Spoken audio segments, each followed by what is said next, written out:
No one expected this. What started as a few murmurs inside the paddock has now erupted into something much bigger. Ferrari's two lead drivers, Lewis Hamilton and Charles Leclerc, have broken their silence, leaving the entire F1 world stunned. Just after a chaotic Canadian Grand Prix, both drivers voiced serious concerns about their team's race day decisions. Their words weren't subtle. They hinted at a team that may no longer be working as a unit. Is Ferrari on the verge of a major internal breakdown? Right from the beginning, Ferrari's weekend was in trouble. Charles Leclerc had an unfortunate crash only 15 minutes into free practice 1. That single moment threw off their entire approach.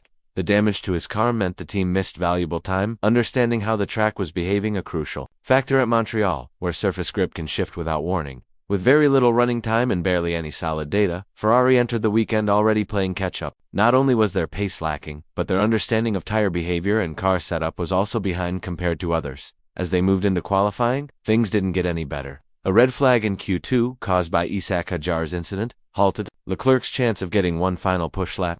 As a result, he had to start from P8, much lower than the team had hoped. Meanwhile, Lewis Hamilton was also struggling to get the car to respond the way he needed. He couldn't break into the top 5. That alone told a lot about the SF25's limitations in single-lap pace. But what happened during the race was even more alarming. The real trouble showed itself on race day. On lap 30, Charles Leclerc sent a clear message over the radio. The tires are good. To anyone unfamiliar, that might sound like a routine update. But to those who follow F1 closely, it meant something far more important. Leclerc was signaling that tire wear was minimal and the car felt stable, perfect conditions to stick to a one-stop strategy, which can be crucial in gaining track position.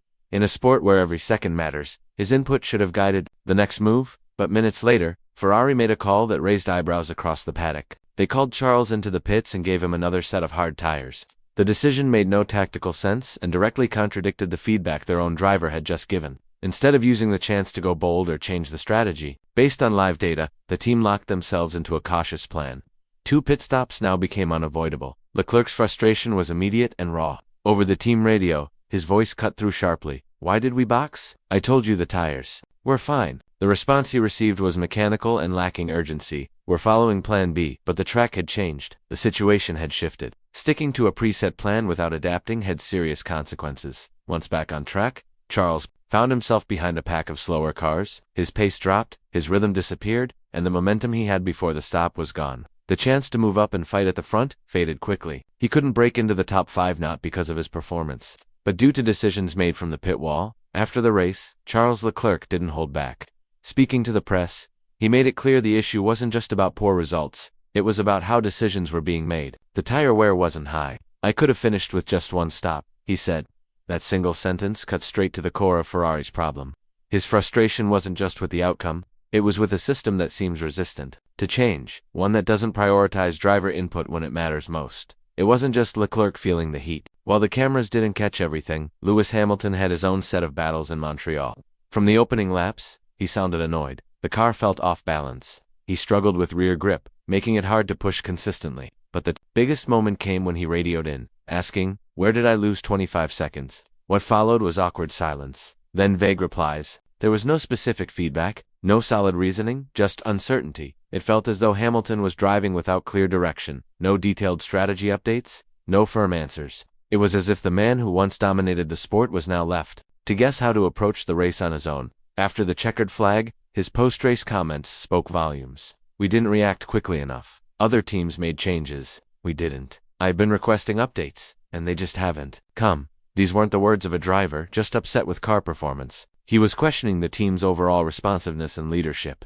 Hamilton didn't stop there. He went further, pointing out that internal processes were broken.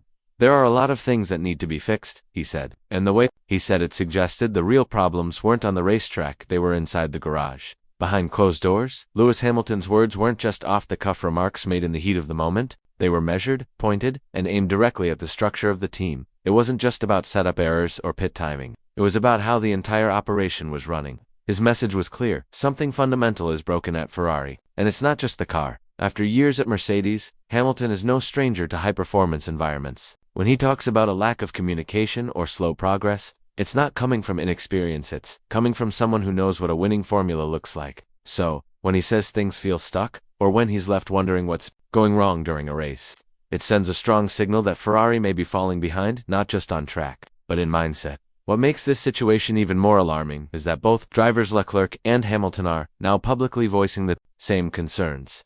That's not a coincidence. When two professionals at the top of their game begin raising similar points in the same race weekend, it's clear this isn't just individual frustration, this is coordinated pressure, and that kind of unity between teammates, especially in a sport as individual as F1, shows just how serious the internal tension has become.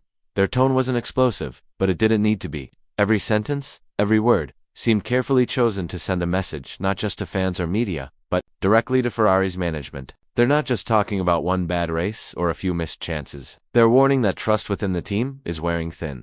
The fallout from the Canadian Grand Prix wasn't limited to poor lap times or missed podiums. It exposed something deeper, a growing disconnect between Ferrari's core and the people trusted to carry its hopes on the track. When both of your leading drivers speak up, not with excuses but with clarity, you know something is seriously off. Their words weren't meant to create headlines, they were a loud knock on the door of the decision-makers inside. Maranello. Charles Leclerc, once considered the long-term face of Ferrari, has stood by the team through strategy errors, poor communication, and mechanical setbacks.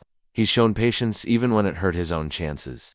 But now, his body language says more than his interviews. He looks worn down. His belief in the system that raised him through the ranks seems to be fading. Lewis Hamilton, meanwhile, didn't come to Ferrari for a farewell tour. He came to compete, to raise the bar, and to write a new chapter with one of the most historic teams in the sport. But what he's found so far is a squad that appears stuck and unable to respond quickly, unwilling to shift direction when it matters most. His presence was supposed to boost morale and inspire change. Instead, he's finding himself in the middle of a quiet storm. The days ahead will be crucial. Ferrari isn't just racing against the clock on track. They're racing to keep their team from falling apart from the inside. When two drivers, one a 7-time world champion, the other a symbol of Ferrari's future, start speaking with the same voice, it's no longer about driver frustration. It's a red flag waving right in front of the leadership. If nothing changes, it won't just be about lost races. It will be about lost trust, and that's much harder to recover. The time to act isn't tomorrow, it's now.